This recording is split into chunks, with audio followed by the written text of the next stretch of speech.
So the first slide, thank you, Bob, for going over the last 25 years of my career. So I only take a second on this slide, all to say that it's been a journey, and working within these industries, starting in systems design engineering at Waterloo at university, and then moving into an engineering firm, going into telecom, spending 15 years in transportation, and now at WSP, has taught me a lot about what inspires great workplaces, what allows people to create great technology, to have great customer service. And it's also shown me what a great workplace looks like, and what I think can help when you come to conferences like this and you learn about all this new technology and you want to go back to your organizations and implement some of these new processes and some of this new thinking. I believe that you need to have the right culture and the right people doing the right things, or it stops and the innovative thinking doesn't happen. And so what I'd like to do in the next 25 minutes is talk about some of the lessons learned. I feel like now that I've been in the industry for 25 years, I just turned 50 in January. I feel like that gives you some ability to stand up here and say things and people listen. So I'm going to use it to my advantage. So first of all, how many people know WSP? Oh, good. So when I stopped working at Ontario Northland and started working at WSP, I was excited. I'm looking after the Transportation and Infrastructure Group. This is a huge organization that we just bought Golder a couple of years ago. I know a lot of railways use Golder wood. So we have an environmental piece, we have industrial and automation, we have energy, we have a huge water division, and we have almost 70,000 people globally and 12,000 in Canada, and none of my friends, family, or coworkers had ever heard of WSP. So my number one thing for this conference is to make sure that everybody leaves here understanding what WSP is, because I don't want to work for an organization that nobody knows. So it's nice. I think there was probably about 30% of the room that had heard of us, and now everybody here can leave and say they know WSP. And if you need anything to do with transportation and infrastructure in Canada, then you can contact me.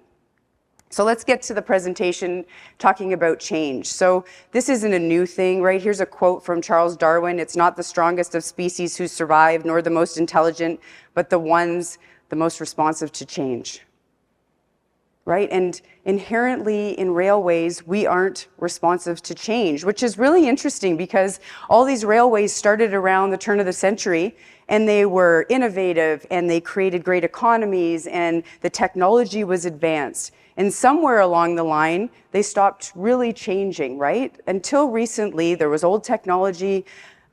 People had processes. I know at Ontario Northland, we were hiring 5th generation employees, right? And these people did not want to change the process. They said, no, but we've always done it that way, Corina. And then I would say, okay, here's where we're going to spend some time looking at the process, because clearly we haven't updated it in 100 years. And I remember showing a slide when I first started the transformation of Ontario Northland, and it was a cartoon, and it showed these people beside a car that had stone square wheels. And the caption was, you know, sometimes we do need to change, I guess.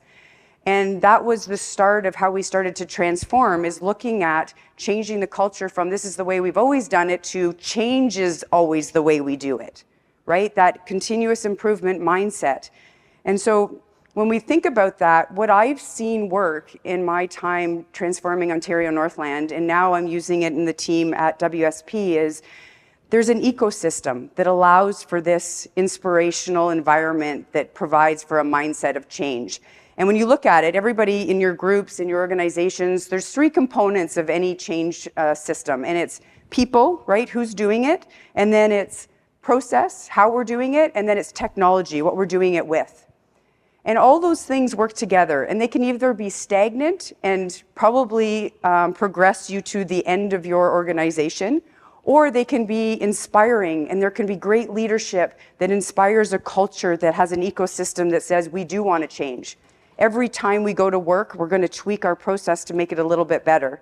Because I can tell you, when we transformed Ontario Northland, it wasn't because we had these great, big, huge ideas that just, bam, we were great. It was thousands of little suggestions and little tweaks to our process that made the organization stronger and made the balance sheet stronger.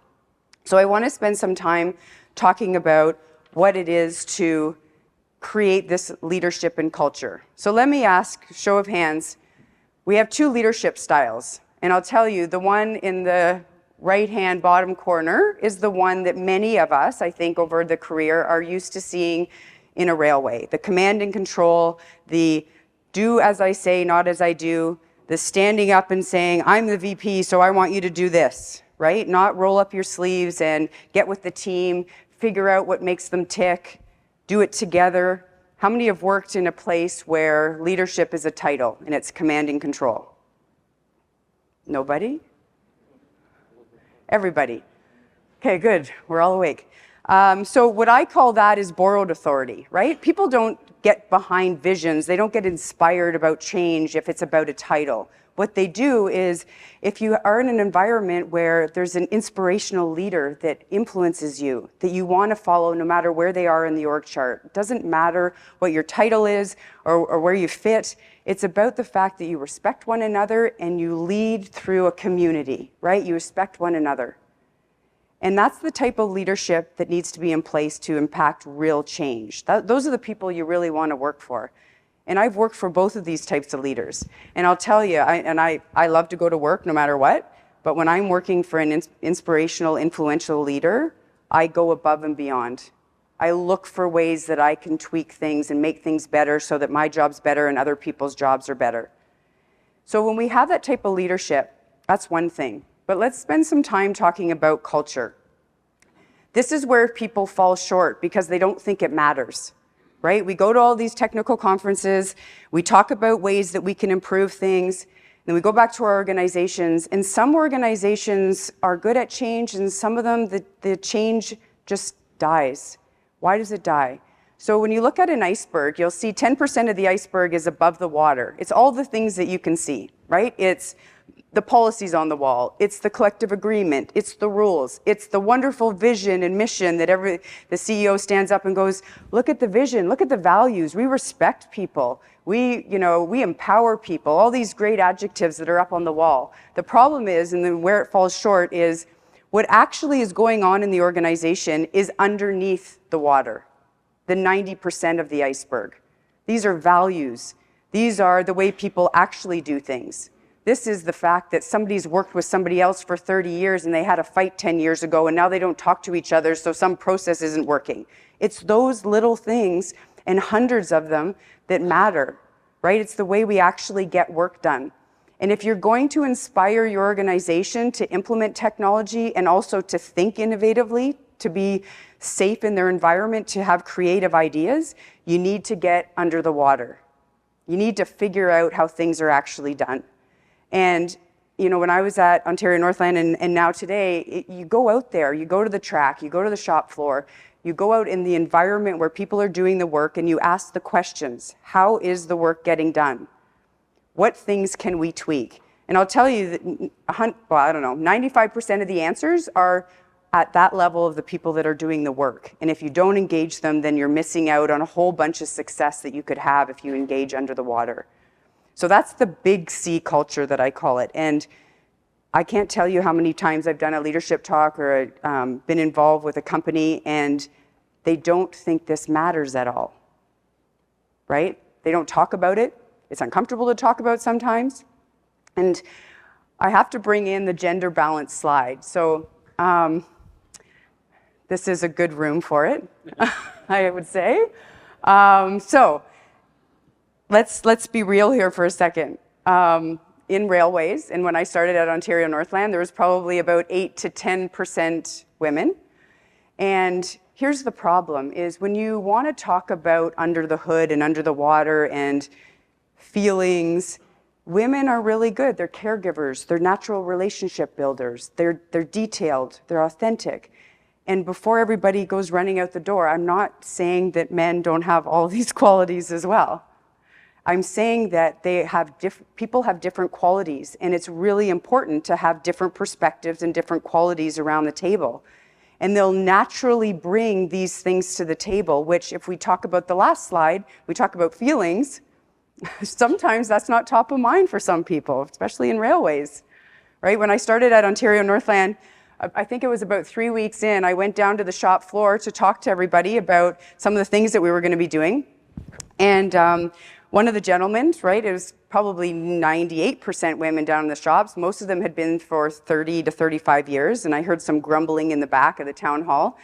And I said, so what are you saying? And he said, oh, well, now that we have a woman CEO, we're going to have to, show our feelings and hug, and it's going to be all emotional. And I was like, okay, well, thank you for your honesty. I'm glad you raised that, because there's nothing wrong with caring for one another. We go to work and spend time with our colleagues more than we do at home. So I hope we care about each other. I hope we recognize that before we walk in the door, there's a whole bunch of things happening in our lives that we should care about, because they're going to come into the workplace and they're going to affect the work that we do. And if we don't care and we don't ask, then we're not creating that environment where people want to come to work and do good things. And so it was an eye-opener for me, because there's this feeling in the industry and probably society that if you are caring, you can't be accountable and have great results, right? They don't necessarily go together. There's no room for that stuff here. We're here to do a job, right?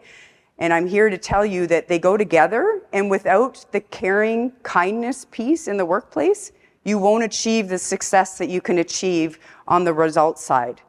I can't tell you how many times we do town halls. We did them once or twice a year, 30 people, round table, talking about how the work gets done, talking about how they're doing it and why they're doing it and what makes them tick and what we could do differently. And those conversations only happened because we were curious about the situation, and we asked a ton of questions because we cared. And so I think it's really important to go back into your teams. Doesn't matter, again, what level of the organization you are, it can have a huge impact if you bring and instill that level of a culture in there that cares and has kindness, because I'm telling you, the results will show on your bottom line. I hardly ever showed financial metrics when I did the town halls, because the financial metrics come when you create a culture of caring and accountability. The structure's there. There's absolutely no way we're not going to drive results, but we're going to do it in a caring way. So when we talk about gender balance, that's one aspect of diversity and inclusion. But here's the thing. If you have a real diverse workforce, which means that you have different ages, different genders, different cultures, and you have all those people sitting around the table, you will do 1,000% better. You will make better plans. They will be stronger. You will have better customer service because you will be thinking differently with different perspectives around. So let me tell you, if somebody knocked on your business door and said, I have a way that would increase your profit by 5 or 10%. I have a way that would allow you to hire the people that you require, because I know everybody in this room, is there anybody in this room that doesn't have a position that you can't fill, that you've filled all of your positions that you ever wanted to? Is anybody completely up to date with all their hiring? Right? We're all starving for talent. There's a war on talent. And here's the thing. I don't know if you've realized, but 50% of the population is women.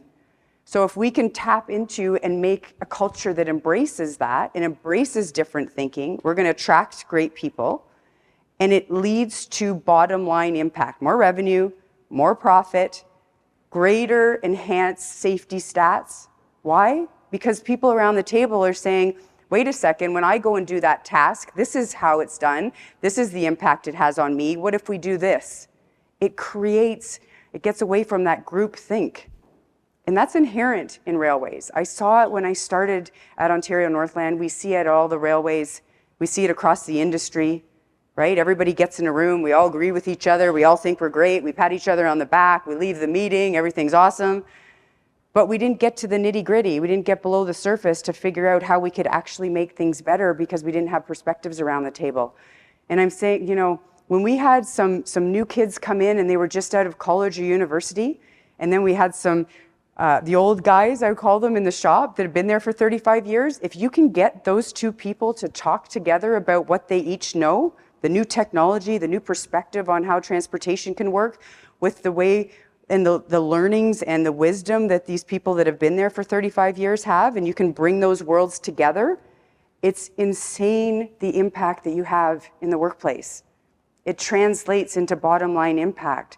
And that's why when we look at these stats, and these are reports. If people don't believe me, go to Deloitte or McKinsey, or name your favorite consulting firm, and they have reports out there that talks about the impact of diversity and inclusion. And it's not just an HR policy. It's not just, let's go hire some different people and check a box. It's all the people in this room that are going to bring it into the operations and find a way to make sure that the pipeline of resumes and the people that you're bringing in are different thinkers. It's not, I think that too much we have this diversity checkbox, but I'm telling you, if you don't get the inclusion part, which means that people feel a sense of belonging, and there's actually a culture that listens to the ideas of those people, because here's what happens. We check the HR box and we hire all these different thinkers, and then they sit in the meeting and they don't say a word. Or better yet, they do say a word, but they're talked over and nobody listens to the idea. Then you're actually not getting the value of having diverse thinking around the table, right? You're getting value about having somebody sit there silently looking different, but that doesn't impact your bottom line. So we as leaders need to be cognizant of these situations. I'll tell you, we implemented something that when we had the most junior person in the meeting would be the one that talked first. So we could make sure that we always heard from the person that may not feel comfortable when everybody else had their ideas on the table. Or maybe there was people that we knew would talk over them and not listen to their ideas. We need to call those things out. We need to be cognizant that in these meetings, when we hire these diverse people, that we get the advantage of hiring those diverse people, right? It won't come overnight. People aren't inherently able to do this. And it's an industry that is far behind the times. But if you can do it properly, I'm telling you, the productivity goes up. It's proven that when you have diverse people and you have women in the workplace, that the morale of everyone goes up. People are happier. Sick time reduces. It's that much of a straight line impact when we can make this happen. And I don't know, like I would love to talk to people after this talk and figure it out. Like here we are in a room and I mean, no offense, but we have some work to do, right? Here we are in a room and there's 10%, maybe 20% diverse people in the room. We can do better than this, right? We can create an industry that's going to win the war on talent because we've created different cultures in this inherently same looking environment of a railway. So I want to spend the next 10 minutes talking about some of the lessons that I learned and I think that are criteria for success, because if you can have leaders and you can be the leaders that we talked about, you'll make a difference. No doubt you will. But if you can also create that culture that we just talked about, that's another step. Those two things are the foundation for being able to move to this slide. But here's the thing, you have to enact things. You have to change the way people do things. Communication is number one on everybody's list. Go out there, ask questions, have town halls, set up a suggestion box. We set up multiple suggestion boxes. You can write it, you can go online, you can put your name, you can be anonymous. Get the ideas coming from the people so that people feel like they're being engaged and they're being heard. Make sure, and this is, I talk about this a lot with my kids as well, is make sure you ask a lot of questions. And I think we did that a little bit too much with our daughter, because I remember one parent-teacher interview, the woman said that we've given your daughter a quota of questions she's allowed to ask, because she asks too many questions and doesn't necessarily listen to the answer. She just goes on to the next question. So there's a balance, obviously. But the point is that we sometimes think that when we ask the first question, we get it. And I always tell staff, ask 5 questions. Think of the next question that will dig in until you get to an answer that you didn't think you knew. When you get to that answer, then you know you're scratching the surface of change that can really impact your organization. Break down the silos. How many have we seen? Here's mechanical, here's transportation, here's maintenance of way or engineering. All these silos in our organizations. Nobody's talking to each other. And imagine if we would look over the silo and have a conversation with our colleagues and figure out the impact of what we're doing with them. It's surprising how much that doesn't happen. In fact, even in WSP when I've started, we're going to create a KPI that is related to how much you engage another subsector under transportation and infrastructure. Because until those behaviors are ingrained, it just doesn't come naturally. So you have to manage it with a KPI. Whatever KPI works within your organization to make sure that you're making those conversations happen until the DNA changes in the organization, and it just happens because the behaviors have changed. It takes a long time, right? We had 5th-generation employees. They were doing the same processes and the same conversations as their grandfather was 50 years before that. And they didn't want to change because they felt like they would be, doing something against what their grandfather did, right? It's a rich history that you have to get into and say, you know what? We're going to embrace that rich history, but we have to change so that we can be sustainable.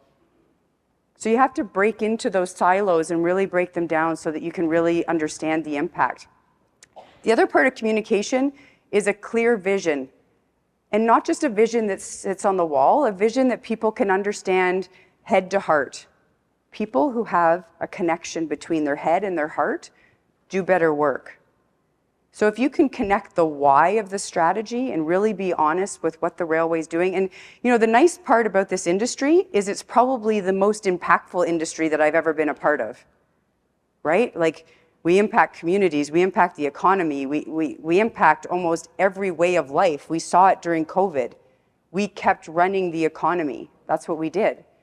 And so that part of the clear vision and strategy can't be something that sits on a wall and doesn't mean anything. It has to be meaningful. Collaboration. So, I don't know how many people have been in meetings where nobody talks, nobody collaborates. When you don't have collaboration, you can't have improvement and continuous improvement. You have to know what your colleagues are doing. You have to know what the industry's doing. You have to ask questions. You have to bring that knowledge inside. It's what everybody's doing here, right? You're at a conference, you're learning all these new technologies, all these ways to make the operations safer. And you bring back that into the organization. And how do you communicate it to the rest of your colleagues so that they understand it and they can bring it forward and you can implement some of these things? You need to have this environment of collaboration.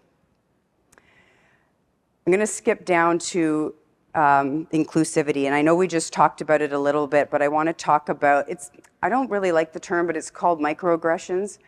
And again, I would be remiss if I didn't stand up here and say we have an obligation as leaders to call these things out, to look for the situations where when you have people around the table that never speak, or you have my favorite, this is a long time ago in my career, but I was talking at an engineering conference in San Francisco. I just started my career, and I was about to speak, and a gentleman came up behind me and asked me to go get him some water for his speaking, which was after mine. And so I went and did it and gave it, and then went up and did my speech, and I didn't ever say anything because I was not confident and I was shy and I felt bad. But in those moments, you need people to look out for you. You need allies, you need mentors. These are the people in the room. All of you can be an ally for someone and stick up for that person when they're in a situation where somebody has made a judgment error, and we've all done it. I've done it as well. Society right now has a look and feel of who is the appropriate person to hold that job or to do that speech. And so we have an obligation to call that out when we see that. And how many times have you been in a meeting where someone speaks and then that idea wasn't taken, and then another gentleman that's been here for 20 years says the same thing? They go, oh, wow, that's such a great idea. Right? We've all seen that. And probably most of the time we've sat there and not said anything. I have. And I think, if we're going to create this industry that is really embracing diversity, you have to call those things out. There's so many of those things that happen all the time. And they're unfair. And the problem is that when people come into the organization and they're treated like that, they don't stay, right? They leave and go to the next organization that's actually going to provide them with a sense of belonging and a sense of value. And so I would say to everybody, it's up to us to look for those things and to call them out so that we can change this, right? So that the next time we have a conference, there's more diversity around the room. There's greater thinking because we're all going to come and bring our brains together and come up with some incredible solutions. And not to say we won't right now, but the level of success that you can do when you have that mindset is just exponential comparatively. And you don't see it until you do, right? You don't know what you don't know. And I just asked you to stop and think about these things so that the organization can really embrace that continuous improvement mindset. All of these things create a community and environment that's more safe. And we're all struggling with the impact of safety, what the impact of safety issues are, right? Especially on a railway. If you're complacent, people die. It's that simple. And so if you can elevate the level of safety in your organization, you will obviously have lower costs, but you'll have less people hurt, which impacts, has a huge impact, not just in your organization, but on their families. And so I want to leave you with this, because I think that we don't include safety in diversity and inclusion. And that's why there's so much impact on the bottom line. If you can increase the number of customers that you have, and you can increase the way you do things so much better in your processes, you will be more safe, you'll get more revenue, you'll get more profit, you'll lower the cost of sickness, you'll lower the cost of people being hurt in the workplace, and you'll create a better environment. And so I just want to end the presentation here and just say that in my experience, when you put all these things together and you can bring them back into your organization, your success will go through the roof. I've seen it when I was at Ontario Northland. We expanded services greater than we ever had in the history of the organization. We increased our revenue by 25%. We increased the number of customers that we had by double, all because we tweaked our processes and we created a continuous improvement culture that was based on caring and accountability. And we talked to all levels of the organization about how we were doing. We weren't afraid to ask the question and get some feedback about things we could do better. So I'll leave you with that and hope that some of these things will be brought back into your organizations, and some of the things that you learn at these conferences, you'll be able to create a culture that will embrace these new ideas and will provide the framework to make the ideas even better. Thank you.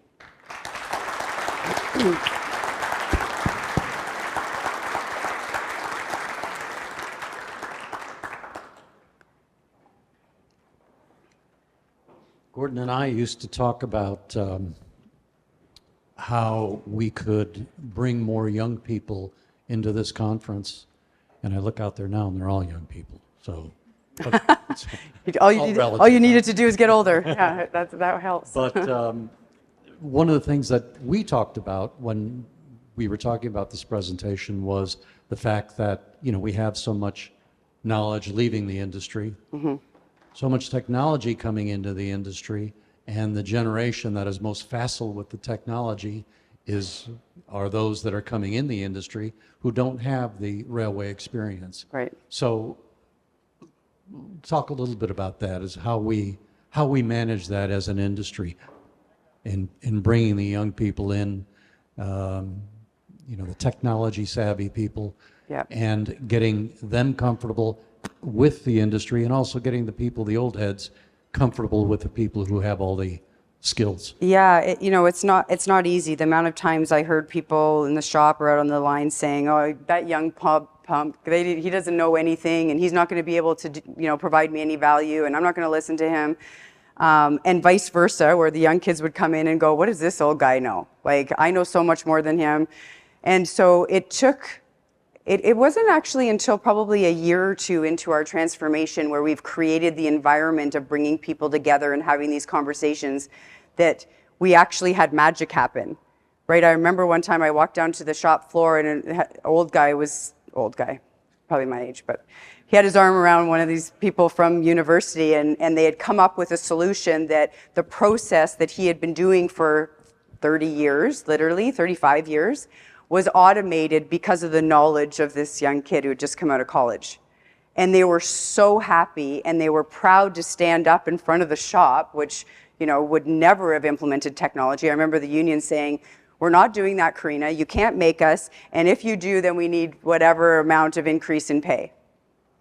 And when that happened, when we had those two minds coming together, and then other people saw the advantages and everybody put their swords and daggers down, it allowed this domino effect where everybody was saying, "Well, what about this?" And people finally were not taking it so seriously that maybe somebody else who happened to be 20 or 30 years younger than them maybe had some good insights to share, and it created this environment where more people were putting up their hands and saying, wow, I get it. If you could automate my process, that would make this a hell of a lot easier for everybody around here. And with the conversations with the unions were really, we were open and transparent because we cared about the employees, and we said, if we continue to do this, our company is going to be better and stronger, and we're going to hire more people, and that's good for you, and that's good for me. So I'll take it one step further. So that happened, but also we created an environment where there was knowledge transfer. So we had these people writing down all these processes and creating what we call playbooks. Here's the process that I've done for 30 years. And we didn't have a lot of that. And we wrote them down so that we could pass them on to new people to take a look at them. And we had a KPI about how much change you made to that process, because we had to force people to make changes and tweak the processes until we got it ingrained that we were going to continue to tweak. We actually put big foolscap along the walls, and we put the processes and we mapped them out there. We implemented lean manufacturing, and we got the unionized employees to come up and put their comments on there about how that they could tweak the process, engage them, show them that they know the answers to these problems. And so not only did we get better processes, but we also got knowledge transfer, because all of a sudden all this stuff was documented, and they were the ones going, wow, this is a really inefficient process. We're going from here to there and back over to here, and it's all manual. What if we put technology here? What if we took this part out of the process? And we did all of that, and then we grew the business, and it proved to people that if we worked together and had this type of knowledge and input, that the company would be stronger. But it wasn't easy. It took years, I would say, to implement that type of culture, because before that, with the command and control, people were scared to think outside the box. They never wanted to put their hand up and have an idea, because it would be shot down if it wasn't perfection. So there was no culture of change. So yeah, I would say that it's not an easy thing, but you sometimes have to force it. And I would suggest KPIs are some of the ways to do it, because if you manage it, it gets changed. Question over here. We're going to have an inspiring female question here. Lots of energy. Hey there, Erin Cochran, Railroad Software. I just wanted to say I think it's so important that you differentiate between having a program for diversity and also having space at the table for those who are diverse. My question is, what is your opinion on pay transparency in the workplace? Of what? Pay transparency. Well, I worked for a government agency, and they had to post all of their pay. So I think it's important. I don't know why we would be hiding behind anything. And for me, when people don't want to share those types of things, I kind of feel like there's an inequity somewhere in the organization, so they don't share it. And for me, and one of the things that I said, we had 5 unions, 10 collective agreements, and when I first started, I said, I'm going to share every possible thing I can with you. If I can't share it with you, I will tell you, but 99% of the things we should be able to share and be transparent about. Because then everybody has all the information that you have, and they can help you solve the problems. I can tell you the number of times I'd go to the union leader and go, here's the financial issues, here's the process issues, help me. Help me try to solve this problem. Now, we didn't always get along, we didn't always agree, but that's okay as well. But I think that everything, as much as possible, should be transparent, because why not?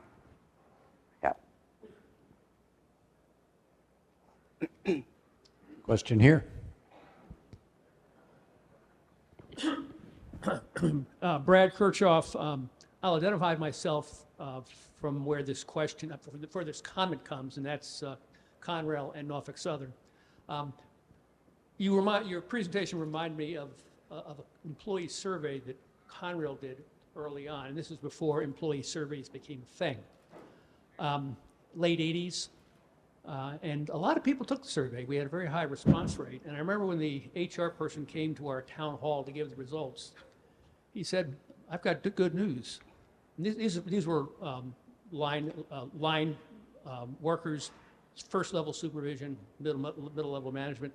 He said, 80% of the people who work for this company like or love their job. Now, what manager, what CEO wouldn't die for that type of response? Mm-hmm. But there's a but coming. But 80% of the people who work for this company don't respect their supervisor. And if that really teed things up for me on what direction I thought our company needed to go. And I'm disappointed to report that I've seen some ebbs and flows, but mostly ebbs. We've got, I don't think we've made a lot of progress in that area. The relationship between the rank and file employees and their supervisor is something that I've paid attention to with a lot of emphasis, and I think it continues to be ripe for improvement. Yeah. Yeah, no, I agree. When I took over, we had just been in divestment for 2 years, and really the union leadership, like somebody's got to lead, and the president at the time was not really effective, and the union leaders were leading. They were leading the situation.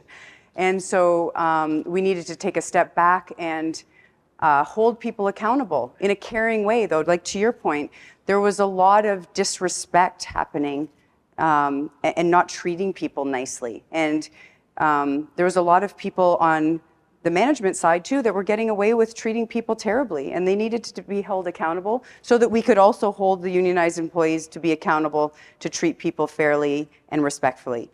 And we called it out all the time. I would put a slide up that would show, everybody's seen that chart where 20% of your people are, gung-ho and they're positive and they're moving things forward, and 20% of the people are trying to stop things from moving forward and hate everything. The people, they walk into the meeting and the whole room goes down, and, those negative people. And then the people in the middle are the ones that are waiting to see that who's leading the charge. And you'd say to people, where do you want your legacy to be? Where do you want to fit in this chart? Do you want to come in and be the manager that yells and screams at people and treats people inappropriately and disrespectfully and unionize people in the room? Do you want to actually treat your supervisor like that? Is that what we're doing here? Is that how you treat people when you leave the workplace? Let's not be the people in this part of the chart. It's ridiculous. You don't treat your friends and family like that, so why do you come into the workplace and do that? So I think, we called it out a lot, and I had many conversations with people to say, if you're really in this quadrant over here, or you're really on this chart over here, let's find a way for you to go get another job. Because my job is to make you happy coming to work and be engaged regardless of where you sit on the org chart, and if you're not, then we're going to do everything we can to help you, but if we can't, then you should really find another place to work so that you can be happy and you can treat people nicely. So it was an ongoing, it's tough, right? And if you have the wrong leader, you fall quickly back into that scenario. And people have seen it, right? You can have the best organization, the best culture, you've come so far, and then you have a couple leaders that are very, they're higher up on the org chart, and they start doing this command and control thing, and things fall apart quickly. And people act badly, right? At all levels. So it's an ongoing thing. It really is. And it starts at the top, in my opinion.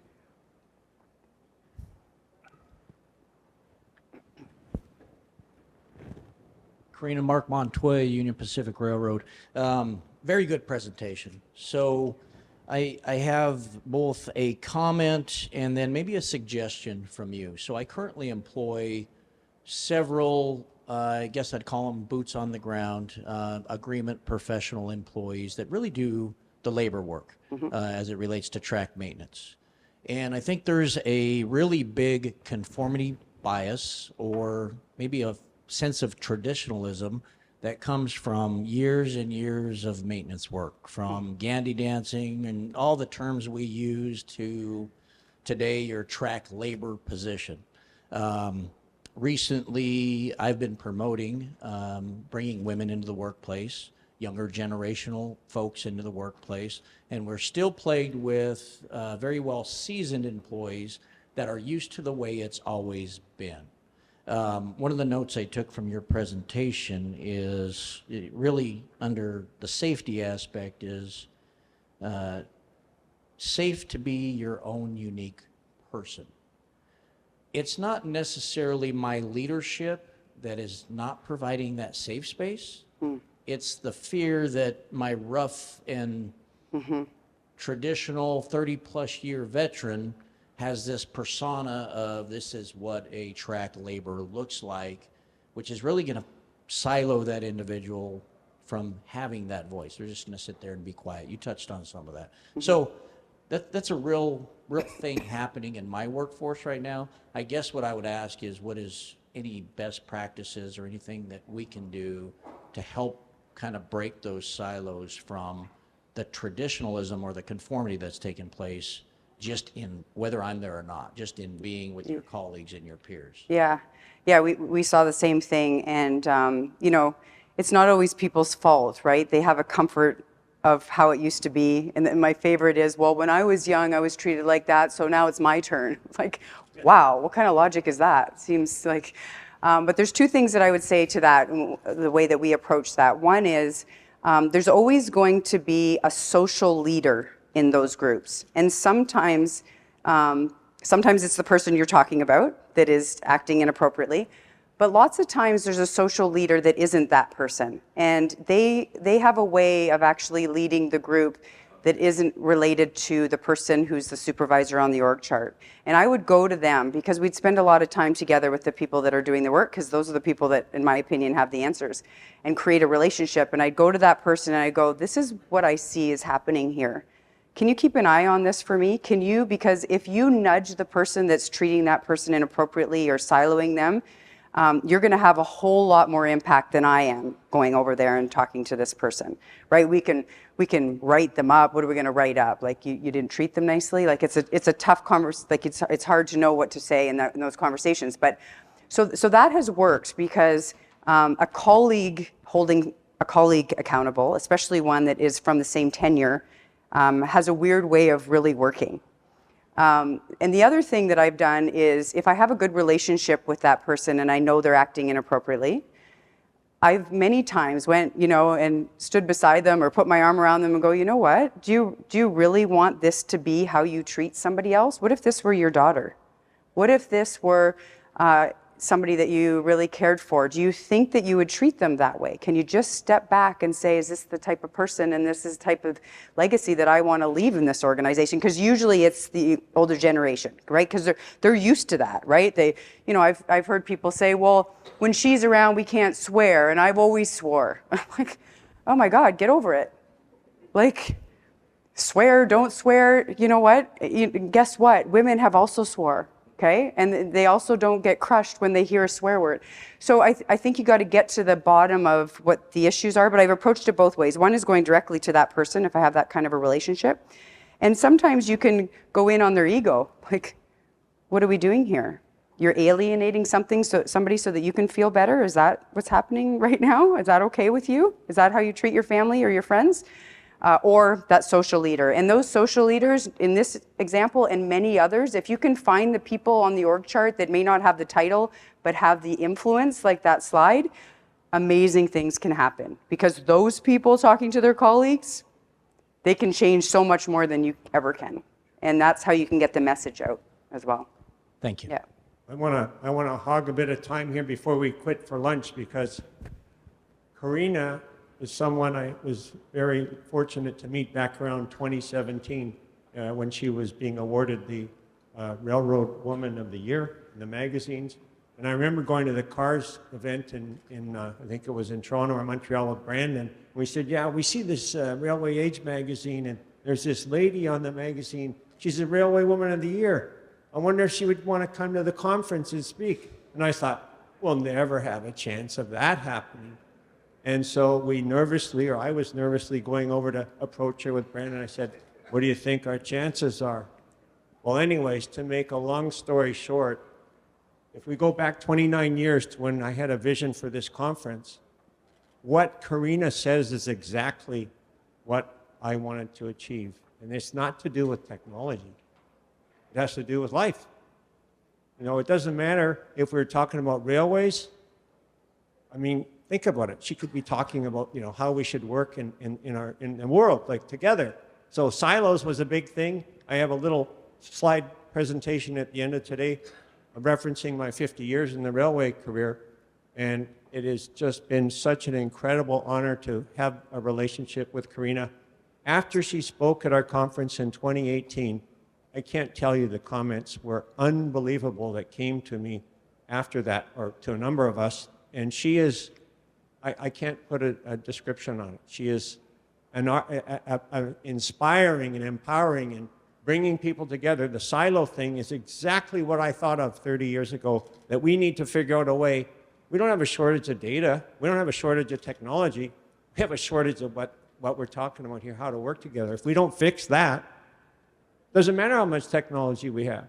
So this is a gold mine. This is what we need, and we would like to have this type of input every year in this conference. This has to be pounding away year after year. This is what we have to break these silos down, or I mean, we're never gonna make progress. So it's just so clear to me. I even wrote a letter after she came to the conference in 2018 to the board of directors. I said, I'm so honored that you let Corina come and speak at our conference. And I Oh my said, God, you should never. People want to get to lunch, Gordon. You should never let her go. And then, how could anybody ever think that Corina would be a person that you would want to say, go away, I don't want you anymore? I just can't believe it. So Corina, it is such an honor. It is such I'm so delighted that you've been given this new opportunity to lead the whole WSP into the future in this way. And if there's anybody that could do this, it would be her. So I would love for you to mingle with her at the breaks. And, if you want her autograph or something, she'll be available. But I just can't tell you how much she aligns with what I thought of 30 years ago of what we wanted to do in this event. And it's really an honor to have you with us, Corina. So thank you. Thank you. Very much.